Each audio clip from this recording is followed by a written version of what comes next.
vocês estão, gente, nessa quarentena? Queria dizer que eu tô morrendo de saudade da minha igreja, dos meus amigos, dos cultos. E eu queria dizer também que eu sei que esse período deve estar sendo bem difícil, bem complicado, mas a gente precisa aproveitar esse período, essa quarentena, de alguma forma. E uma das formas que a gente pode fazer isso é estudando mais a palavra, é nos aproximando um pouco mais de Deus. Se antes a gente dizia que não tinha tempo por causa da correria da vida, agora a vida pediu para a gente parar um pouquinho e a gente vai aproveitar um pouco dessa pausa para estudar um pouco mais. E é por isso que a gente está aqui hoje, nessa manhã, para estudar uma carta que Paulo escreveu. Quer dizer, uma das cartas que Paulo escreveu. Nós sabemos que o Novo Testamento é cheio de cartas que Paulo escreveu tanto para pessoas quanto para igrejas. E hoje nós vamos estudar um pouquinho da carta que ele escreveu para Filemão. Antes da gente pensar no conteúdo, eu queria dar algumas características dessa carta. Primeiro, ela é uma carta muito curta. É a carta mais curta que Paulo escreve e talvez seja a carta mais íntima dele. A outra característica é que Paulo tem um assunto muito específico nessa carta. Ele até pontuou algumas outras coisas, mas tem um assunto bem específico. E tem uma palavra-chave que pode guiar essa carta, e essa palavra é perdão. Essa palavra bem pequena, mas com um poder gigantesco, tanto para quem perdoa quanto para quem é perdoado. E a outra coisa é que nessa carta nós conseguimos perceber princípios de relacionamentos baseados na nossa fé em Cristo. Agora, eu queria fazer duas perguntas que podem guiar o nosso estudo. Quem foi Filemão? E por que Paulo escreveu uma carta para Filemão? O que Paulo queria tratar com ele?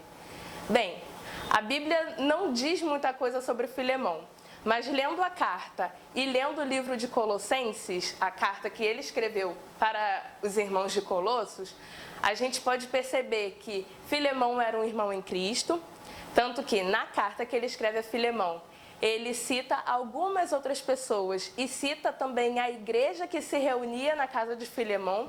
E essas mesmas pessoas citadas, Paulo cita na carta que ele escreve à igreja em Colossos. Então, por essa semelhança, a gente pode dizer que Filemão era morador da cidade de Colossos e a igreja de Colossos se reunia na casa dele. Outra característica é que Filemão era dono de escravos. Bem, se ele não era dono de escravos, ele era dono de pelo menos um escravo.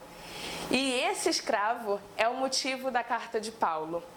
Esse escravo é o pivô de Paulo decidir escrever uma carta para Filemão. Acontece que Onésimo, escravo de Filemão, furtou algum bem material do seu senhor e fugiu para Roma. E no meio desse caminho, não se sabe se em Roma ou em algum outro lugar, Paulo se encontra com Onésimo e pela graça de Deus, e influenciado por Paulo, Onésimo se converte ao Evangelho. Ele aceita Cristo e se converte ao Evangelho.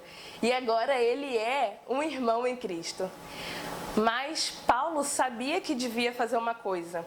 Ele sabia que devia devolver Onésimo para Filemão, porque Onésimo era escravo, ele era propriedade de Filemão. E Paulo sabia que tinha que fazer a coisa certa. Ele precisava devolver o escravo para o seu dono. Mas Paulo também era um profundo conhecedor da lei romana. Ele sabia o que poderia acontecer com um escravo fugitivo quando ele retornasse para o seu dono. E foi por esse motivo que Paulo resolveu escrever para Filemão. Ele resolve interceder pela vida de Onésimo. Ele roga perdão por Onésimo. E, bem, tem algumas coisas que a gente precisa saber nesse momento. Sobre a questão da escravatura. Queria abrir só um parêntese. Hoje nós entendemos que a escravatura é ilegal. essa prática não é mais aceita na nossa sociedade, não é mais aceita nos nossos tempos. Mas no Antigo e no Novo Testamento, lá atrás, essa era uma condição social aceitável. Não dá para a gente olhar para aquele período e querer soluções que a gente poderia usar agora, porque não daria muito certo. Então, quando a gente lê um texto histórico antigo, a gente precisa fazer essa leitura pensando e entendendo o contexto histórico e social daquela época. Se a gente faz isso, a gente consegue perceber que a atitude de Paulo, naquele momento, foi revolucionária. Ele resolve interceder pela vida de um escravo. Voltando, o que poderia acontecer com o escravo se ele fugisse de seu dono? Pela lei, o dono tinha autoridade, tinha direito de tirar a vida desse escravo. Paulo sabia disso. E ele intercedeu pela vida de Onésimo porque ele entendia o valor do perdão e porque, com a conversão de Onésimo, Onésimo estava sendo muito útil, muito importante na propagação do Evangelho no ministério de Paulo. Mas ele não queria continuar com Onésimo sem a autorização do seu dono. Então, o que ele faz? Escreve a carta para Filemão, entrega a carta para Onésimo e coloca Onésimo de volta para casa. E ele intercede nessa carta com todas as palavras possíveis, pedindo para o amigo dele aceitar o escravo de volta. Mas agora não mais como escravo, agora como um irmão em Cristo. E isso é incrível, porque a condição de Onésimo mudou. E isso é o que acontece quando nós aceitamos a Cristo. Nós passamos de escravos, nós passamos de perdidos a aceitados, tanto por Cristo, tanto pela comunidade de fé. Eu queria agora deixar algumas etapas da carta de Paulo a Filemão. São 5 etapas. A primeira, nos versos de 1 a 3, Paulo faz a saudação, como eu já tinha dito. Ele faz a saudação a Filemão, a alguns irmãos e também à igreja. Dos versos 4 ao 7, a partir daqui, Paulo fala diretamente com Filemão. E aqui ele faz uma coisa que eu acho muito interessante.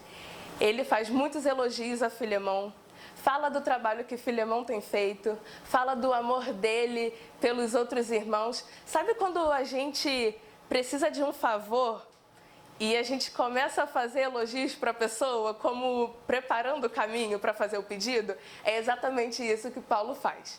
Ele faz elogios a Filemão e a partir do versículo 8, ele entra no pedido dele. Ele começa a falar sobre Onésimo. Ele fala da conversão de Onésimo, fala da importância que Onésimo tem para o ministério, como ele tem sido útil, como ele tem sido abençoador. E aí, ele faz uma coisa muito legal nos versículos 18 e 19, eu quero ler com vocês.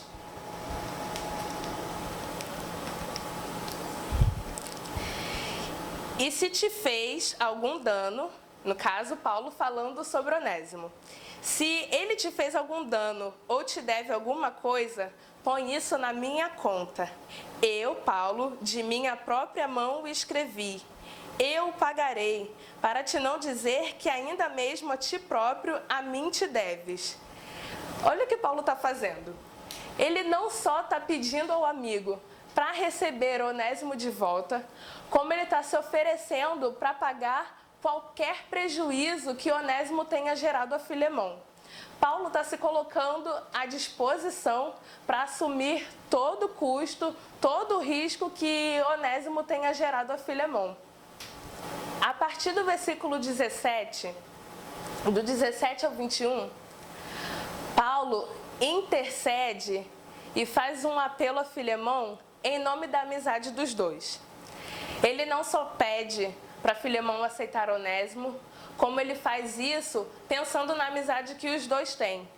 Paulo pede que Filemão aceite Onésimo como se fosse o próprio Paulo que estivesse ali. E nos versículos seguintes, para o final da carta, Paulo faz uma despedida aos irmãos, faz uma despedida a Filemão e encerra a sua carta. Eu queria que agora a gente entendesse um pouquinho esse cenário. Vamos recapitular. Nós temos um escravo que furtou o seu dono e fugiu. Nós temos o dono que perdeu um bem material e o seu escravo. E temos Paulo, amigo desse dono e agora pai na fé desse escravo que fugiu. Essa história é parecida para você? Vamos mudar um pouquinho as personagens. Digamos que eu e você sejamos como Onésimo. Nós fugimos, nós ofendemos uma pessoa. E agora Filemão é Deus. Deus foi ofendido pela nossa falta, pela nossa falha, pelo nosso erro. E Onésimo é como Jesus.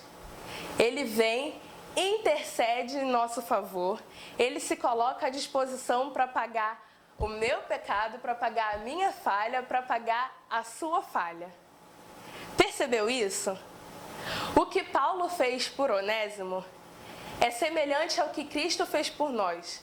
A forma como Paulo se coloca diante de Filemão para defender e para rogar perdão por Onésimo é exatamente a mesma coisa que Cristo fez por nós. Ele sabia, Jesus sabia, Deus sabia que o preço pelo nosso pecado, o preço por nós termos fugido da presença dele era a morte. E a única solução encontrada era ele se colocar no nosso lugar, era ele pagar o preço que era nosso, pela culpa que era nossa, para nos dar o perdão, para nós sermos aceitos de volta. O que essa carta ensina pra gente, o que ela mostra pra gente, é uma alusão ao que o Evangelho da Graça faz na nossa vida, ao que ele fez comigo e ao que ele fez com você também. Paulo está mostrando pra gente todo o sacrifício de Jesus. E Paulo também está ensinando pra gente que enquanto cristãos nós precisamos fazer a mesma coisa. A gente precisa se colocar à disposição do outro, intervir na vida do outro, caso ele precise de perdão. Porque foi isso que aconteceu conosco. Se não fosse a intermediação de Paulo diante de Filemão, a justiça cobraria Onésimo pelo erro que ele cometeu. Se não fosse a intermediação de Jesus Cristo diante de Deus em favor de nós, a justiça nos cobraria pelo erro que nós cometemos. Filemão não tinha a obrigação de aceitar Onésimo de volta. Deus não tinha a obrigação de nos aceitar de volta. Onésimo não foi bem aceito de volta pelo seu próprio mérito, porque ele fez a coisa certa. Ele foi aceito de volta porque Paulo decidiu se colocar no lugar dele. Assim como para nós. Nós não vamos viver no céu com Deus porque nós fizemos a coisa certa ou porque nós somos merecedores. Nós vamos viver no céu com Deus porque Jesus decidiu pagar o nosso preço. Ele decidiu cobrir a nossa culpa. Então, quando nós estivermos diante de Deus, quando estivermos lá na presença do Pai, prontos para entrar em casa, na Nova Jerusalém, Jesus vai olhar para nós e vai dizer para Deus: Pai, recebe a ele, recebe a ela, porque é como se fosse eu. Ele se colocou no nosso lugar. O que eu quero que você entenda é que, assim como Onésimo, eu e você fomos condenados pela lei. Mas assim como Onésimo, eu e você fomos salvos pela graça de Deus. E a partir disso, uma chance para nós. Bem, eu queria deixar, finalizando, duas lições muito valiosas que nós podemos aprender com essa carta. A primeira lição é: quando Paulo faz a intermediação entre Filemão e Onésimo, ele nos mostra que nós, como igreja, somos responsáveis por fazer a mediação também na sociedade. Ainda até hoje, e nós acreditamos que para sempre, o Evangelho da Graça é a melhor solução para transformar a sociedade. E a segunda lição é: toda e qualquer barreira, seja ela de raça, seja classe social, seja de vocação, todas elas são destruídas por causa do Evangelho. Eu quero ler com você Gálatas 3:28, que diz assim: nisto não há judeu, nem grego, não há servo nem livre, não há macho nem fêmea, pois todos nós somos um em Cristo Jesus. Sabe o que isso significa? Significa que eu e você, como salvos em Cristo, devemos ser os primeiros a lutar contra todo e qualquer tipo de preconceito, seja social, racial, econômico, em qualquer esfera, porque nós somos um em Cristo, nós fomos feitos irmãos, não existe cada um no lugar, cada um em um patamar, estamos todos no mesmo patamar diante de Deus, somos um só. Bem, finalizando, esse foi o nosso estudo de hoje. Queria agradecer a você por ter ficado até agora, por ter estudado e prestado atenção. E o meu desejo é que essa carta, que esse estudo faça diferença na sua vida. Que você possa ter aprendido algo mais, talvez que você não tenha aprendido antes. E que esse estudo possa fazer diferença não só na sua vida, mas na vida de outras pessoas. Que você pratique o perdão se for necessário e que você entenda como é importante o crente se colocar na sociedade. Eu queria orar com você agora, para a gente finalizar, agradecendo e pedindo a Deus por mais uma oportunidade que a gente tem de estudar junto. Oremos. Pai, eu queria primeiro agradecer ao Senhor pelas nossas vidas, agradecer ao Senhor porque, assim como Paulo interveio na situação de Onésimo, rogando a Filemão por perdão, para que Filemão perdoasse Onésimo e aceitasse Onésimo de volta, não mais como escravo, mas agora como irmão. Eu queria agradecer ao Senhor pela obra que o teu filho Jesus realizou na cruz, para nos dar a chance, ó Deus, de voltar para casa, de voltar não como escravos perdidos, mas voltarmos agora como filhos amados, voltar agora, ó Deus, como irmãos. Muito obrigado, Jesus, pela tua morte na cruz, muito obrigado, Jesus, pela tua ressurreição. Muito obrigado, Deus, porque o Senhor deixou registrado, ó Pai, tantos ensinamentos, ó Deus, tantas passagens, tantas histórias, ó Pai, que hoje nos são úteis, ó Deus, para guiar o nosso relacionamento contigo, para nos mostrar, ó Deus, como devemos proceder diante da sociedade, dentro da nossa casa, com os nossos amigos, com os familiares e também com aqueles que não conhecem o Senhor, ó Deus. Eu quero te agradecer, Jesus, porque nós temos a doce oportunidade de ser, ó Deus, agentes do teu reino aqui nesse lugar, ó Pai. E, ó Deus, assim como o apóstolo Paulo fez na vida de Onésimo, ó Pai, que nós possamos, ó Deus, ser filhos teus obedientes e que façamos a mesma coisa. Se a gente perceber, ó Deus, alguma situação que precisa da tua graça e a tua intervenção, que nós possamos, ó Pai, agir, que nós possamos levar o teu amor, ó Deus, e levar a tua graça e misericórdia, assim como o Senhor fez para conosco. Eu quero, Deus, te pedir por essa situação, ó Pai, em que temos vivido, em relação, ó Deus, ao coronavírus. Quero te pedir, ó Deus, para que o Senhor cuide do coração de cada um, cuide da casa de cada um, dos familiares de cada um. Pai, nós temos visto, ó Deus, casos de cada vez mais pessoas, ó Deus, sendo atingidas, sendo acometidas, ó Pai, por essa enfermidade.